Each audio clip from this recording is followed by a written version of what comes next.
O papel de Fidel Castro na construção da história de Cuba é cheio de contradições. Mesmo assim, historiadores e especialistas em política fazem um balanço positivo da atuação do líder cubano, principalmente pela garantia do acesso à educação e saúde, que virou marca registrada de Cuba no mundo.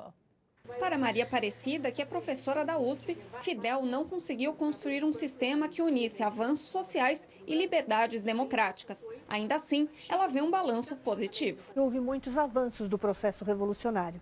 Então, quando Fidel chega ao poder, nós temos uma Cuba que não tem acesso completo a uma educação de qualidade. E hoje, décadas mais tarde, você tem o acesso completo e total da população a uma educação de qualidade, garantindo o processo de alfabetização, que é absolutamente fundamental. O jornalista e ex-deputado federal Audálio Dantas fez parte da comitiva de parlamentares brasileiros que foi a Cuba em 1980.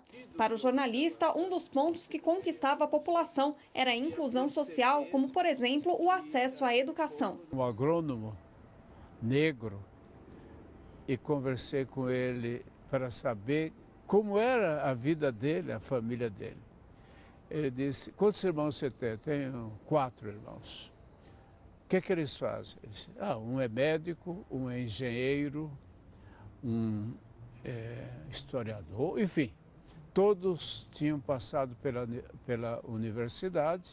Aqui em frente ao consulado cubano em São Paulo, um pequeno grupo levou cartazes e flores em homenagem a Fidel. Ao mesmo tempo que pessoas vêm aqui prestar homenagem, outras passam de carro comemorando a morte do Fidel Castro. Enfim, parece que ninguém ficou indiferente a essa notícia que vem repercutindo aí no mundo todo, inclusive nas redes sociais aqui no Brasil. O ex-presidente Lula publicou em sua página do Facebook uma homenagem ao líder cubano que, para ele, foi o maior de todos os latino-americanos.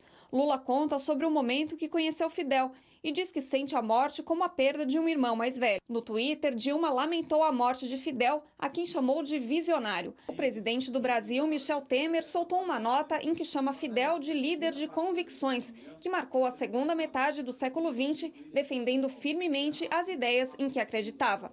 O ex-presidente Fernando Henrique Cardoso usou a página do Facebook para dizer que a morte de Fidel é o fim de um ciclo, que ampliou a inclusão social, mas sem garantir as liberdades democráticas. FHC também disse que Fidel não vai presenciar o que chama de nuvens carregadas de Trump, referindo-se à eleição do futuro presidente dos Estados Unidos. A relação entre os dois países, aliás, é incerta com as mudanças que estão por vir assim que Trump assumir o poder. Donald Trump é uma incógnita, porque mesmo ao longo de toda a campanha presidencial, ele foi mudando de opinião sobre diversos assuntos. Então é muito prematuro para fazer um prognóstico para o curto e médio prazo e saber como que vai ser essa relação daqui para frente. Em nota, o Itamaraty se pronunciou. O ministro das Relações Exteriores, José Serra, disse que Fidel Castro entra para a história como uma das lideranças políticas mais emblemáticas do século XX e que não é possível entender a história do nosso continente sem a referência de Fidel.